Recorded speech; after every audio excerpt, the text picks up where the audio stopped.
Dan hari ini juga hari yang spesial ya. Karena Ibu Gembala dari JKI Mawar Sharon merayakan ulang tahunnya pada hari ini. Nah, selamat ulang tahun Bu Vivi. Dan juga izinkan saya mengucapkan terima kasih yang luar biasa untuk semua volunteers yang terlibat ketika melayani di Unlimited Fire Conference. Selama hampir sekian bulan ya kita persiapan dan dari hari Rabu sampai Jumat 15 sampai 17 Unlimited Fire Conference memakai venue di PCC Petra Community Church. Semua berjalan dengan baik, luar biasa. Dan kemarin dapat testimoni di mana ada satu orang yang berada di ICU ketika jadi ada saudaranya yang ada family-nya yang ikut UF di rally night yang pertama. Dan di ruang ICU itu ketika mengikuti rally night itu orang yang di ICU ini mengalami kesembuhan. Jadi emang dahsyat luar biasa dan kami melihat bagaimana anak-anak muda di lama Tuhan, di jamaah Tuhan. Saya percaya ini akan jadi ke depan kita akan melihat generasi yang lebih baik, cinta Tuhan.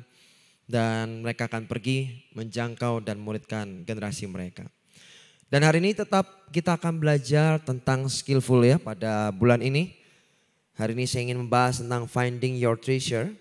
Ya, menemukan harta karun yang di dalam temukan harta karunmu. Bapak Ibu percaya enggak bahwa setiap kita tuh Tuhan sudah memberikan yang namanya talenta. Ketika kita diciptakan sudah diberikan. Ya, bukan belum diberikan, sudah diberikan. Tapi masalahnya adalah apakah kita mengenali kekuatan-kekuatan itu. Apakah kita mengenali strength kita. Apakah kita mengenali bahwa kita punya kemampuan itu loh. Ya. Saya ingin buka dulu di kitab Hakim-Hakim. Pasal yang ke-6 ayat 11 sampai 12 terjemahan baru. Jadi sebelumnya saya juga mengucapkan salam buat sahabat Radio Iktus yang mungkin mengikuti. Anda yang mengikuti secara streaming online. Hakim-Hakim pasal 6 ayat 11 sampai 12 terjemahan baru katakan seperti ini. Kemudian datanglah malaikat Tuhan dan duduk di bawah pohon terbantin di Ofra. Kepunyaan Yoas orang Abiezer itu. Sedang Gideon anaknya mengirik gandum dalam tempat pemerasan anggur agar tersembunyi bagi orang Midian. Jadi pada waktu itu Gideon itu sedang mengirik gandum dan sedang bersembunyi ya dari orang Midian. Tapi ayat ke-12 berkata bagus sekali malaikat Tuhan menampakkan diri kepadanya dan berfirman kepadanya demikian. Tuhan menyertai engkau ya pahlawan yang gagah berani. Bagaimana mungkin orang yang sedang bersembunyi dikatakan kamu itu pahlawan? Sedang bersembunyi. Ya, bukan sedang berperang. Ini lagi bersembunyi. Di sini ketika saya membaca ayat ini saya diingatkan satu hal. Identitas kita temukan hanya dalam Kristus Yesus Tuhan. Semakin kita kenal Kristus, semakin juga kita kenal diri kita sendiri. Kalau semakin Anda kenal Kristus dan Anda tidak kenal diri Anda sendiri berarti ada sesuatu yang salah. Seringkali kalau saya tanya orang, tolong sebutkan kelebihan Anda. Banyak sekali terutama anak-anak muda akan bingung sekali untuk menjawabnya. Saya itu punya kelebihan apa ya? Bingung sekali. Tapi kalau saya minta tolong tuliskan 10 keburukan Anda, kejelekan Anda. Wah dengan cepat mereka akan menyebutkannya dengan cepat. Seringkali mata kita ini kan terlihat untuk melihat sesuatu yang buruk itu gampang sekali. Melihat yang jelek itu gampang. Tapi melihat kelebihan, melihat potensi. Ternyata ini harus dilatih. Dan semakin kita mengenal Kristus, kita akan makin kenal diri kita sendiri termasuk identity kita, termasuk strength kita di mana. Dan disitulah saya percaya bahwa kita tidak akan pernah comparing, tidak akan pernah pengen jadi orang lain. Kenapa? Kita tahu siapa diri kita. Jadi kita perlu kenal Tuhan supaya kita mengerti siapa diri kita. Gideon yang lagi bersembunyi. Lalu Tuhan mengutus malaikatnya dan berkata, hai Gideon kau pahlawan. Kalau Bapak Ibu sudah pernah nonton film 300, nah itu terinspirasi dari Gideon. Ya, Gideon juga dengan 300 pasukannya itu melawan sekian ribu dan mereka menang. Ya, luar biasa. Mazmur 139 ayat 13 dikatakan seperti ini. Sebab engkaulah yang membentuk buah pinggangku, menenun aku dalam kandungan ibuku. Ya, sebab engkaulah yang bentuk, Tuhanlah yang bentuk buah pinggang kita dan menenun. Ya, dia itu menenun itu sekali lagi itu berbicara soal original. Kalau kita lihat perbedaan antara bahan pabrikan dengan kain tenunan itu bedanya di mana? Kain tenunan itu ditenun, dikerjakan one by one, satu demi satu. Mungkin mirip, tapi tidak akan pernah sama. Selalu ada perbedaannya. Demikian juga dengan setiap kita. Selalu mungkin kita pernah temukan orang yang mirip dengan kita. Ya, bahkan suatu kali ada seseorang teman yang sedang berada di kota lain lalu dia WhatsApp saya dan berkata, "Ih, sombong banget. Tadi aku lihat kamu di mana? Itu kan aku lagi di Bandung." "Hah? Lawang saya di Semarang kok. Anda bisa lihat saya di Bandung tuh gimana?" "Iya, tapi saya lihat kamu." Ya mungkin mirip, oke. Wah, jangan-jangan muka saya pasaran. Ya, jangan, masa pasaran? Enggak lah. Jadi walaupun mirip, tapi yang namanya saya cuma satu. Bahkan orang anak kembar pun tetap punya perbedaannya. Ya. Jadi Tuhan itu, setiap kita tuh punya keunikannya masing-masing. Ketika kita bergerak dalam keunikan kita akan menjadi seperti puzzle yang mungkin lagi dicari orang atau puzzle yang hilang. Kalau Anda pengen hidupnya sama dengan orang lain, puzzle-nya ini akan sama bentuknya dan tidak akan membentuk suatu gambar yang utuh. Bukankah kita semua adalah body of Christ atau tubuh Kristus? Ya kan? Saya percaya semua kita punya fungsinya masing-masing dan kita nih mari berfungsi, bukan saya pengen jadi tangan aja seperti orang itu, saya pengen jadi kaki aja. Atau saya pengen jadi jarinya atau apalah, atau menjadi mata atau jadi telinga. Semua kita punya fungsinya masing-masing. Bukan posisi masalahnya, tapi yang penting fungsinya kita jalan. Amin? Amin. Mazmur 139 ayat 16 terjemahan baru katakan, "Matamu melihat selagi aku bakal anak, dan dalam kitabmu semuanya tertulis hari-hari yang akan dibentuk sebelum ada satu pun daripadanya." Jadi bahkan Tuhan itu, mata Tuhan melihat kita selagi bakal anak. Artinya dia tahu one day, suatu hari kelak, anakku yang satu ini akan jadi seperti apa. Tuhan tuh tahu kekuatan apa yang dimiliki. Dia juga tahu potensi apa, talenta apa. Tuhan juga tahu. Saya punya gambar berikutnya. Ini seperti benih yang ditanam, demikian juga talenta kita. Ketika kita ciptakan, Tuhan itu sudah kasih benih. Ya. Yang namanya benih itu belum tumbuh, baru benih. Dan itu ditanam. Di mana? Di kedalaman, ya kan? Mana ada benih yang kelihatan? Benih itu ditanam di dalam. Kapan ini keluar? Ketika kita dengan konsisten, kita menyiram, kita kasih pupuk, maka benih itu akan bertumbuh. Demikian juga dengan talenta yang Tuhan sudah kasih dalam hidup kita. Itu kan di dalam semua, ya kan? Itu mengapa saya awali dengan kita harus kenal Kristus. Karena ketika kita kenal Kristus, kita kenal diri kita sendiri. Beserta dengan talenta dan kekuatan yang kita miliki. Poinnya di situ dulu. Kemudian ketika kita mulai ngerti benih apa yang Tuhan sudah taruh, bagian kita adalah mulai menyiram. Mulai praktis, mulai latihan. Ya, mulai dikembangkan, dipupuk, disiram. Biarkan dia bertumbuh. Kalau Anda punya skill, tapi nggak pernah pengen belajar lebih atau pengen dikembangkan, ya Anda tidak akan bisa menjadi lebih baik. Atau mungkin Anda tidak mengerti strength Anda itu apa, talenta Anda itu apa. Anda tahu bahwa ketidakmengertian Anda mengenai strength, kekuatan Anda atau talenta Anda membuat hidup Anda tidak bisa menjadi maksimal. Siapa yang pengen hidupnya maksimal, angkat tangan. Nah, pengen hidupnya maksimal kan? Kalau pengen hidupnya maksimal berarti Anda harus mengerti Strength Anda apa? Talenta yang Tuhan sudah kasih itu apa? Kekuatan yang Anda miliki dan kelebihan Anda yang Anda miliki atau keunikan yang Anda miliki dan orang lain gak punya itu apa?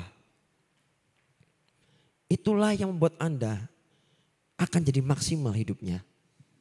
Ya, sama benih di dalam itu disiram, dipupuk, ada konsistensi di sana, ada latihan di sana. Baru pada akhirnya menghasilkan buah pada waktunya. So, jangan meremehkan kekuatan yang dimiliki. Petrus, penjala ikan, seorang penjala ikan menjadi penjala manusia. Daud, gembala domba, ya, menjadi gembala umat, menjadi gembalanya bangsa Israel. Matius, seorang pemungut cukai. Tapi akhirnya ketika bertemu dengan Kristus, menjadi penulis Injil mengenai finance atau keuangan. Wow. Jadi jangan pernah meremehkan apa yang ada di tangan Anda. Tuhan selalu mulai dari apa yang kita punya. Tidak akan pernah mulai dari apa yang kita tidak pernah punya. Anda punya apa sekarang? Bahkan seorang Matius yang pemungut cukai pun dipakai Tuhan menjadi penulis. Ya kan? Jadi kalau Anda ini gini, tapi kalau kita belajar ya, tidak ada orang murid Kristus yang dipanggil Tuhan dalam kondisi pengangguran. Enggak ada, coba lihat. Semuanya sedang mengerjakan apa yang menjadi bagian mereka. Kalau kita ini nganggur, tidak ada satupun yang kita kerjakan, bagaimana bisa keluarnya itu gimana? Ya. Bahkan karunia-karunia rohani atau spiritual yang Tuhan sudah berikan di dalam kehidupan kita, masing-masing kita punya 9 karunia di dalam Anda. Kalau Anda sudah menerima Yesus Tuhan sebagai juru selamat pribadi, sudah mengalami baptisan Roh Kudus, harusnya 9 karunia itu ya yang tertulis di firman Tuhan Anda akan miliki. Tapi masalahnya tidak akan pernah on, tidak akan pernah aktif ketika Anda tidak melayani, dalam kondisi Anda tidak melayani. Ini enggak on. Ya. Anda pengen menghidupkan karunia-karunia Anda, tidak ada jalan lain selain Anda melayani. Nangkap sampai sini? Jadi seringkali kita tuh punya, tapi enggak ngerti cara bagaimana mengaktifkannya, gimana caranya. Anda punya, tapi Anda enggak ngerti caranya. Kalau kita bicara soal karunia-karunia rohani, itu akan aktif ketika Anda berada dalam kondisi Anda sedang melayani. Entah melayani di gereja, Anda melayani di kantor, Anda melayani di sekolah, itu akan hidup, akan on. Ya. Jadi enggak ada dalam kondisi pengangguran, enggak ngapa-ngapain tiba-tiba aktif. Enggak. Anda harus do something. Lakukan sesuatu. Benih itu masalahnya sudah ada di dalam hidup Anda. Tinggal dikembangkan, dipupuk, disiram, dan latihanlah. Ya. Terus kemudian langkah-langkahnya bagaimana supaya kita mengenali strength kita atau talenta kita bagaimana. Yang pertama identifikasi apa yang Anda miliki secara spesifik, secara khusus. Jadi perlu perenungan gak ya ini ya? Ya perlu dong, ya kan? Ya perlu ini diidentifikasi, perlu tenang. Terus ngelihat ke belakang, saya itu punya strength apa ya, saya itu punya talenta apa ya. Itu perlu dilihat ke belakang. Oke diurutin, oke seperti saya tahu bahwa ini saya punya potensi atau talenta kemampuan seperti ini. Jadi perlu diidentifikasi secara spesifik. Dan kemudian bagaimana langkah-langkah kemudian berikutnya yang kedua. Salah satu cara terbaik untuk menemukan bakat kita yang tersembunyi adalah dengan membicarakannya dengan orang-orang yang paling mengenal kita.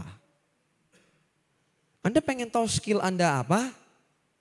Ya kan? Anda perlu bicara dengan orang-orang yang paling kenal.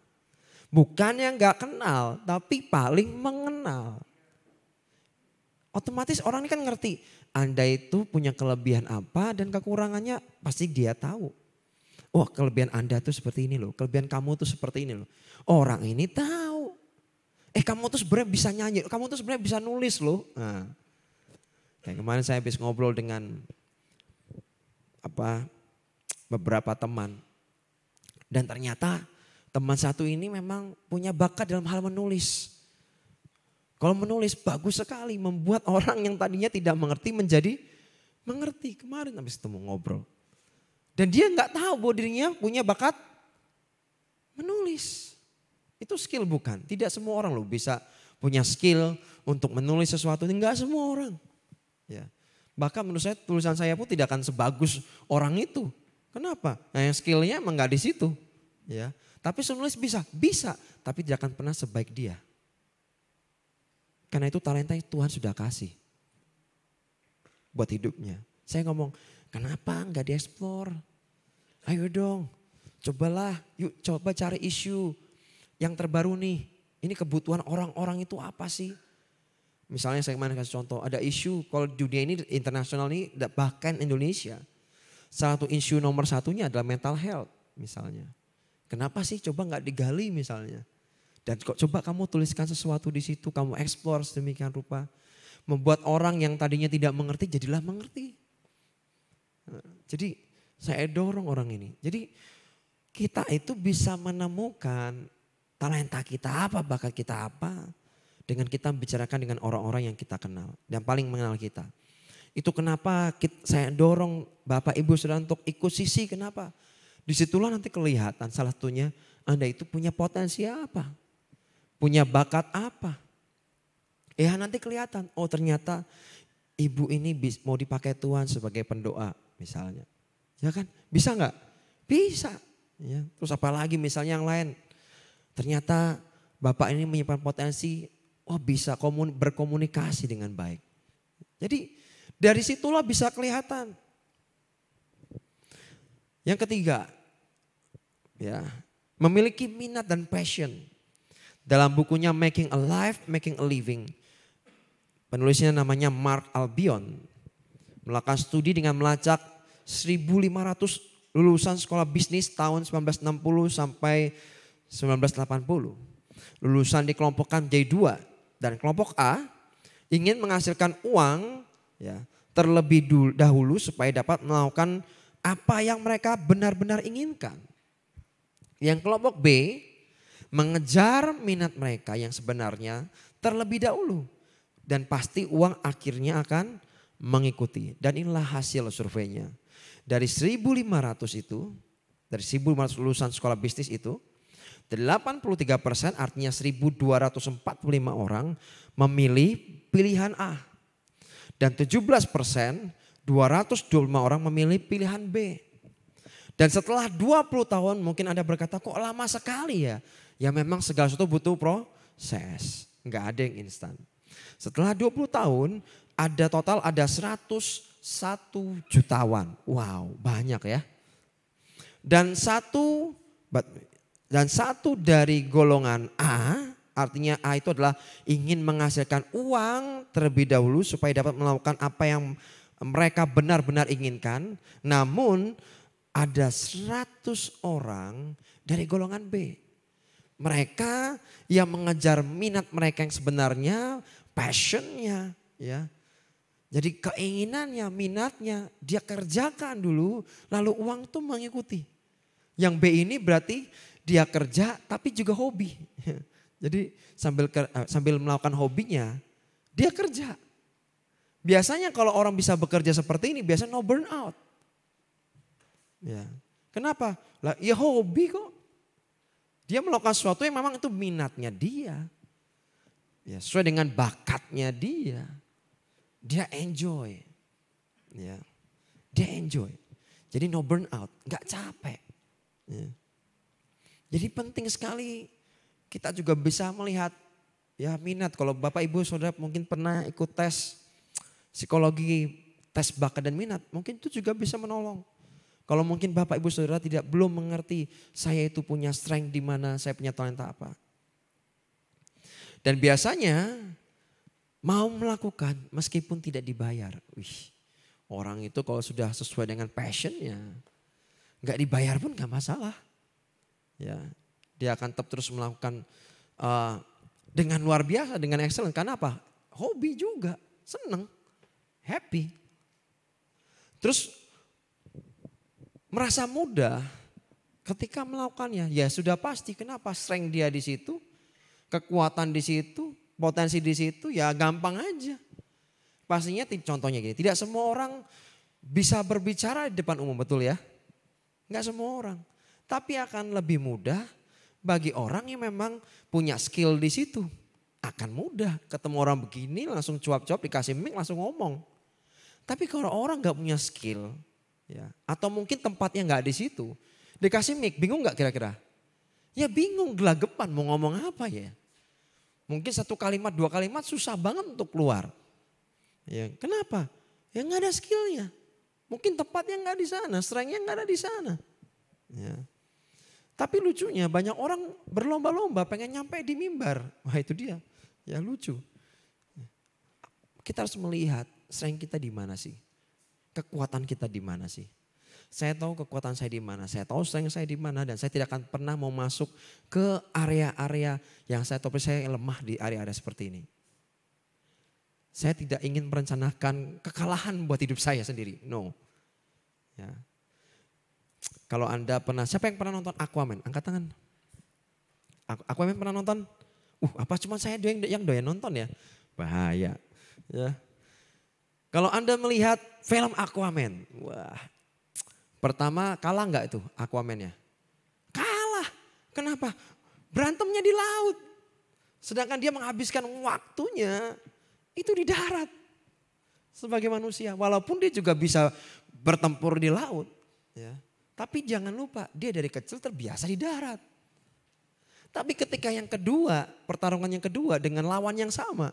Dipindah, ya, tandingnya di darat. Walaupun itu di bawahnya laut, tapi mereka bertarung di atas kapal. Akhirnya yang menang siapa? Yang menang ya Aquaman ya. Kenapa? Beda tempat. Ya kan? Beda tempat. Sama kalau kita nih, apa ya, kalau kita nggak ngerti kekuatan kita di mana dan kita masuk, kita bisa kalah.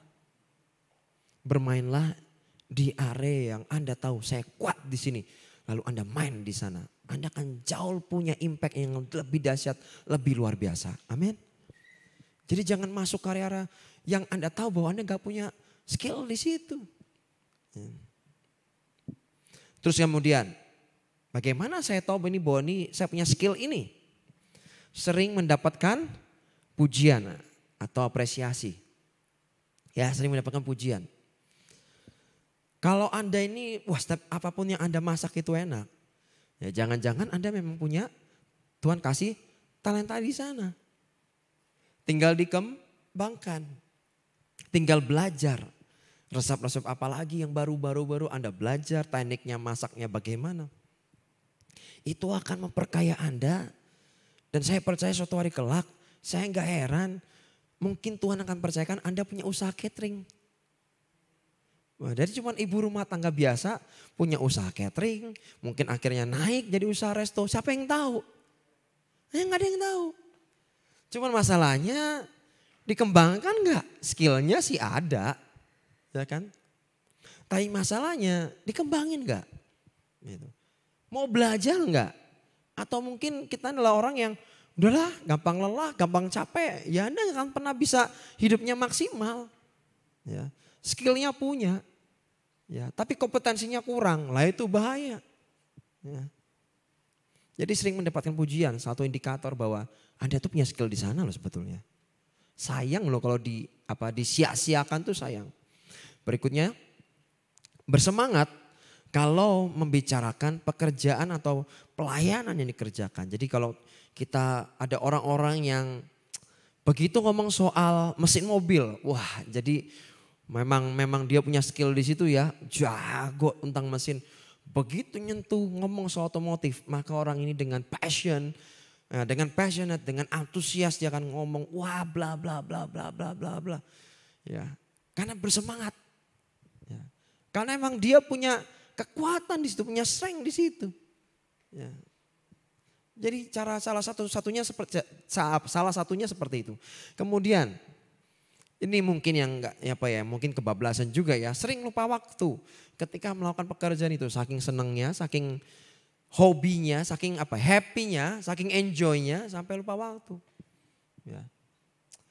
Saya itu kalau udah ketemu orang, klop, terus ngomongnya tentang hal yang Saya suka juga, wah itu mau duduk berapa jam juga kuat-kuat aja. Kenapa? Ya seneng sih.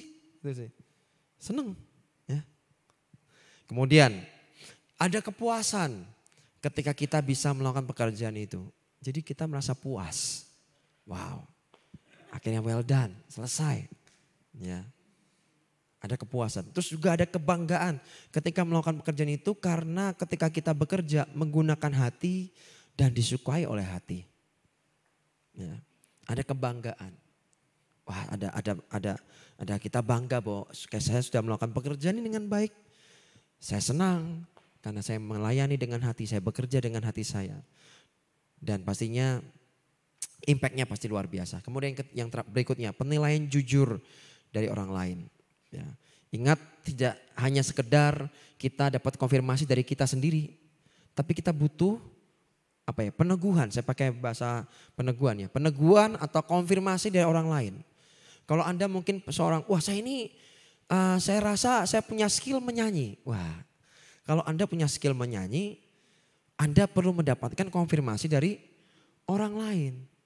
Gak cukup, wah menurut saya suara saya bagus. Kan menurut Anda, ya kan?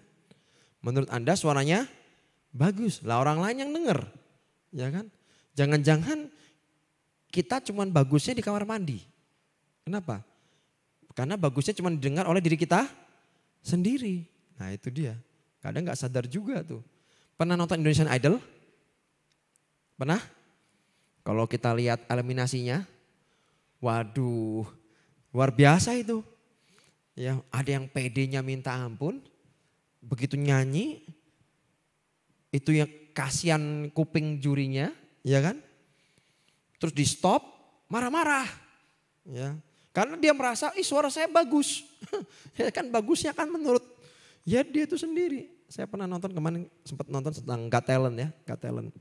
Amerika Got Talent. Itu sampai jurinya tuh dimaki-maki demikian rupa. Karena orang ini merasa suaranya bagus sekali. Ya. Sampai jurinya dimaki-maki. Sampai mic dibanting, der. Oh, makanya kita perlu konfirmasi dari orang lain. Anda gak bisa. Ya, hanya sekedar dari diri Anda sendiri. Itu contoh kecilnya. Kalau Anda memang jago masak, perlu konfirmasi dari orang lain. Ini masakan ini enak. Enak menurut yang masak. Lah orang lain belum tentu ternyata. Nah ini kan perlu konfirmasi juga contohnya ya. Kemudian kita masuk ya tanda-tanda kita berada di area strength atau kekuatan. Ada kata S, ada kata sign di sana ya. S itu bicara sukses. Membawa pengaruh atau dampak. Skill yang kita punya. Atau kemampuan yang kita punya. Itu membawa pengaruh gak buat orang lain? Dan dampaknya apa? Ya. Kalau gak bawa pengaruh, gak ada impact apa-apa, kita perlu mempertanyakan apakah ini skill saya di sini. Karena kalau ini dibilang skill, berarti ada impactnya dong. Ada buahnya dong. Lah buahnya itu apa? Yang I, bicara soal insting. Jadi sebelum melakukan aktivitas tersebut ya. Jadi ada instingnya main gak? Nah, kalau biasanya kalau orang punya kekuatan itu udah mulai main ya di situ ya. Kemudian G ada growth.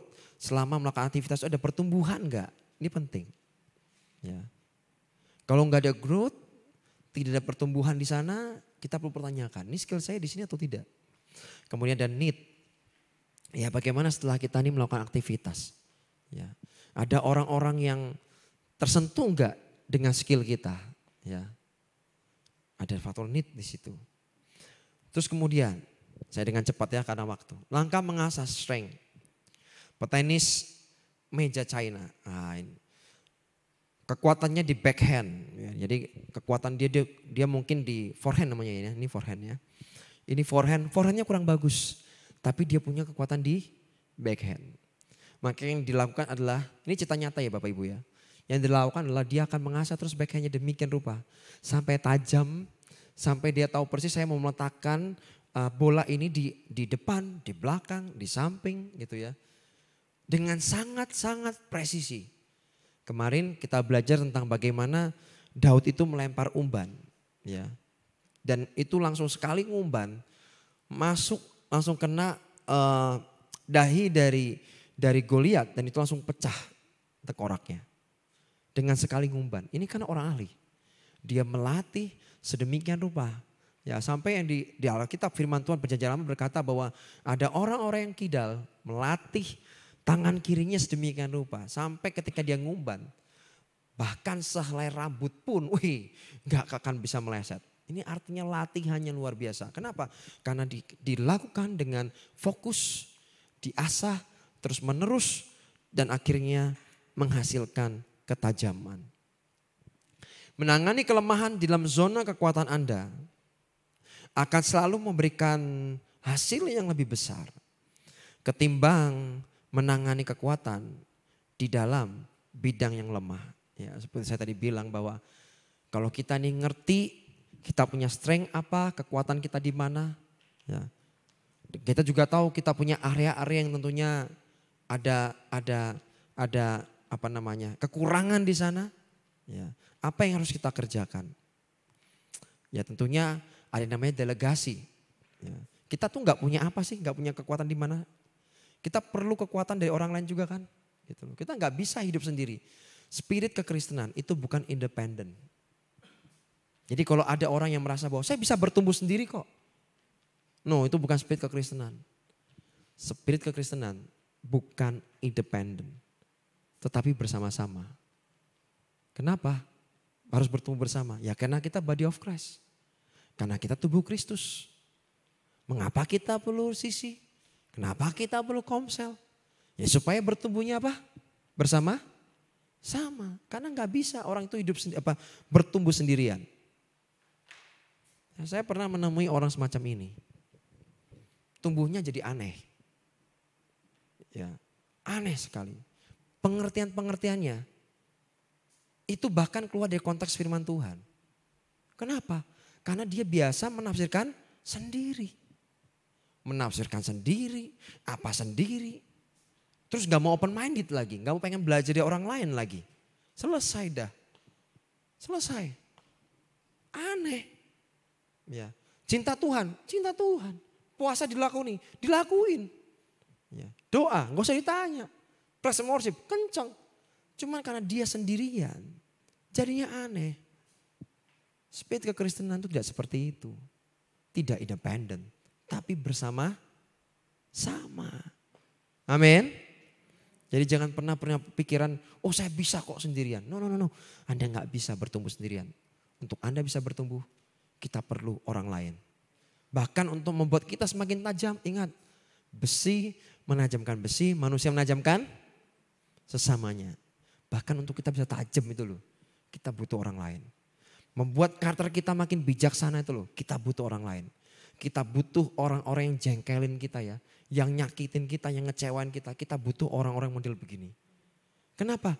Karena orang seperti inilah yang membuat kita jadi orang yang bijaksana. Bukan bijak sini, bijaksana ya. Langkah berikutnya mengasah strength, ada pattern up. Ya, contohnya adalah Musa dan Harun. Kita perlu melibatkan orang-orang yang berada di atas kita.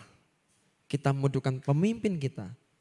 Kita membutuhkan orang-orang yang lebih senior, yang lebih ahli di bidang itu. Untuk skill kita tuh nambah. Ya. Jadi kalau kita ini gak punya partner yang di atas, yang lebih dari kita, ya kemampuan kita cuma gitu-gitu aja. Tapi kalau kita punya partner up, punya partner yang di atas kita yang lebih skillful, Anda akan lebih skill. Skill kita akan nambah. Gitu loh. Akan berkembang. Ya, pentingnya maka kita butuh pemimpin.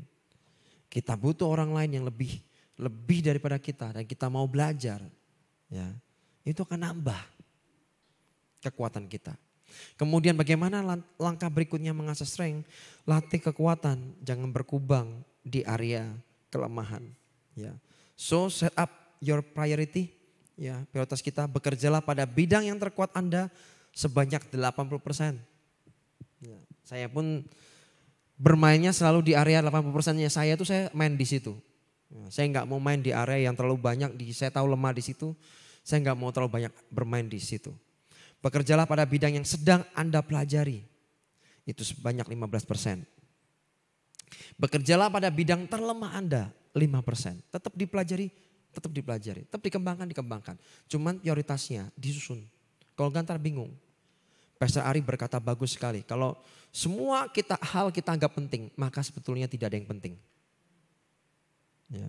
Kita perlu set up prioritas kita tuh. Yang mana yang dikerjakan. Saya ini gak akan pernah mau masuk di area kekuatannya orang lain. Gak akan. Kalau saya lihat Pastor Iman punya kekuatan yang berbeda dengan saya. Jadi alangkah baiknya kalau kami saling melengkapi. Daripada saya bermimpi, saya pengen jadi Pastor Iman. No. Itu blunder namanya. Ya, gak akan. Akan better kalau kami saling melengkapi. Itu akan jauh lebih kuat. Amin. Enak begitu kan? Hidup itu enak begitu loh. Dengan begitu Anda akan merasa secure. Ya, akan merasa aman. Jadi nggak ada rasa envy, iri dengan orang, enggak. Anda akan rasa secure. Kemudian langkah mengasah strength atau kekuatan kita. Delegasikan kelemahan. Contohnya, tidak apa-apa kok kalau kita nggak bisa bermain musik, ya, ataupun nyanyi. Ya, saya ini buta not, percaya nggak Bapak Ibu? Saya ini buta not. Kunci juga nggak ngerti, kunci G, C, D, nggak ngerti semua. Saya dulu waktu sekolah, seni musik saya selalu dapat bagus. Bagusnya apa? Merah, ya. 40, 50, nah itu nilai saya tuh kayak gitu. Begitu buat apa? Kunci G, terus buat notnya, tanda crash, wah itu amburadul semua itu pasti. Ya, memang saya nggak bisa main musik. Ya, memang saya nggak harus bisa semuanya kok. Tapi dengan kita nih mendelegasikan kelemahan kita. Saya bisa tolong dong fit main musik. Nah misalnya kan gitu kan. Lebih enak gitu kan. Saya tidak harus bisa semuanya kok. Kenapa saya harus maksa saya harus bisa semuanya. Udah tahu buta nada, buta not. Ya, tapi saya lumayan bisa nyanyi. Ya udah, jadi mereka yang ngepasin kan gitu kan ya. Walaupun saya nggak ngerti nada, nggak ngerti kunci, tapi saya bisa ngepasi. Mereka akan ngepasi. Gak harus kok semuanya bisa. Tapi seringkali kan kita memaksa diri kita supaya semuanya bisa. Padahal gak harus semuanya bisa. Kita bisa delegasikan. Karena untuk memimpin tidak harus bisa melakukan semua hal. Gak harus. Ya. Ada quote dari Andy Stanley berkata bagus sekali. Pemimpin yang tidak mendelegasikan kelemahan pada orang lain sama artinya dengan merampok kesempatan orang yang diciptakan Tuhan dengan kekuatan tersebut. Wah ini dalam ini, ya kan. Seorang pemimpin yang gak bisa mendelegasikan kelemahannya dan kekurangannya kepada orang lain, sama artinya lagi ngerampok. Ya. Dan itu juga membunuh kesempatan orang lain untuk bisa bertumbuh dan berkembang. Jadi saya bersyukur saya berada di JKI Mawar Sharon. Saya merasa di sini secara support system bagus sekali. Entah Anda bisa merasakan atau tidak. Ya. Disinilah saya bisa bertumbuh lebih cepat. Ya. Menghasilkan buah lebih cepat. Ketika ada support system yang baik. Saya sedang tidak memuji-muji atau enggak. Saya ngomong apa adanya aja. Ya. Ketika Anda berada di lingkungan yang sehat, Anda akan bertumbuh. Gitu loh. Jadi saya belajar. Ya, ayo sama-sama kita bertumbuh bersama, temukan kekuatan Anda. Ya, ayo kita sama-sama melayani Tuhan bersama-sama. Jangan undur dan jangan mundur. Mari kita melayani Tuhan bersama-sama. Berikutnya langkah terakhir, mungkin tim musik bisa maju ke depan ya. Langkah mengasah strength berikutnya yang terakhir adalah be focus atau fokuslah. Ketika kita fokus terhadap suatu hal, kita akan bisa mencapainya. Contoh, Bapak Ibu pernah melakukan percobaan gak ya zaman dulu tentang loop ya, tentang loop. Kemudian ada kertas, kemudian disinari sinar matahari, kemudian difokuskan pada satu titik. Yang terjadi apa? Maka kertasnya akan terbakar. Kok bisa ya? Karena fokus. Ketika kita fokus, kita akan mencapai. Ya, apa yang kita ingin capai. Jadi Langkah mengasah strength, be focus adalah beranilah memangkas hal-hal yang tidak perlu atau mengganggu prioritas. Beranilah untuk memangkas. Dan karena kata kunci sukses atau kata kunci keberhasilan, salah satunya adalah eliminasi. Tidak ada juara Indonesian Idol atau American Got Talent kalau tidak ada yang namanya proses eliminasi. Tahu nggak proses eliminasi itu ngapain sih sebetulnya? Memotong yang jelek, yang buruk, supaya yang baik yang keluar. Kan gitu kan ya? Eliminasi kan gitu ya. Jadi memotong yang jelek, yang buruk, supaya yang baik itu keluar. Sama juga dengan hidup kita. Anda pengen yang baik-baik itu keluar, kekuatan Anda keluar. Satunya adalah dengan cara mengeliminasi. Kalau ada kebiasaan-kebiasaan yang buruk, ya mungkin memang izinkan Tuhan itu potong, biarkan itu dipotong Tuhan. Tapi sakit, ya memang sakit. Tapi nggak apa-apa. Toh ujungnya supaya kemuliaan Tuhan dinyatakan. Ketika Anda mengenal strength Anda menemukan harta karun Anda, kemuliaan Tuhan nampak dan Anda akan lihat, Anda akan jadi terang dan garam. Anda akan bisa menghadirkan kerajaan Allah dimanapun Anda berada. Orang bisa merasakan Tuhan di sana. Saya closing dengan ini. Seringkali ya Bapak Ibu ya, ketika ada orang minta ketemu pengen ngobrol, tiba-tiba tuh saya bisa merasakan hadirat Tuhan begitu kuat. Entah di kafe, entah di mana. Pak, hadirat Tuhan kan di mana-mana, betul. Tapi ada waktu-waktu di mana dia menyatakan begitu, memanifestasikan hadirat Tuhan dengan begitu kuatnya. Ketika saya merasakan itu, wah saya tahu ada hadirat Tuhan yang kuat. Dan disitulah ada perkataan hikmat keluar, pengetahuan keluar, marifat, dan itu menolong hidupnya. Jadi berkat gak? Jadi berkat. Memberikan impact gak buat hidupnya? Memberikan impact. Ya, memberikan impact. Mari dilatih. Satu-satunya cuma caranya gimana sih? Ya gak ada cara lain. Anda harus ketemu Tuhan, kenali dia, dan potong, eliminasi hal-hal yang buruk dalam hidupmu. Kebiasaan, karakter yang harus diubah, mari diubah. Amin. Mari kita berdoa. Tuhan, terima kasih hamba sudah selesai menyampaikan firman Tuhan pada hari ini. Hamba selesai, tapi hamba percaya biar Roh Kudus-Mu berbicara lebih dalam. Karena Engkau tahu ya Tuhan, hamba-Mu ini terbatas sekali. Sangat terbatas. Dalam menyampaikan, sangat terbatas. Tapi Roh Kudus-Mu yang tidak terbatas itu Tuhan, biarlah Roh Kudus bekerja, berbicara lebih dalam. Memberikan understanding, memberikan pengertian-pengertian. Karena ketika kami memiliki pengertian, akan besar dampaknya buat kehidupan kami. Terima kasih Tuhan, biar pada pagi hari ini kami boleh sadarkan bahwa Tuhan sudah menaruh benih talenta, bakat, potensi di dalam hidup kami. Bagi kami yang belum menemukan itu, apa bakat kami, talenta kami, biar pagi hari ini Tuhan berbicara lebih dalam, sehingga kami boleh mengerti, dan pada akhirnya kami bertumbuh dan boleh menghasilkan buah dan jadi berkat buat orang banyak. Terima kasih Tuhan, di dalam nama Yesus.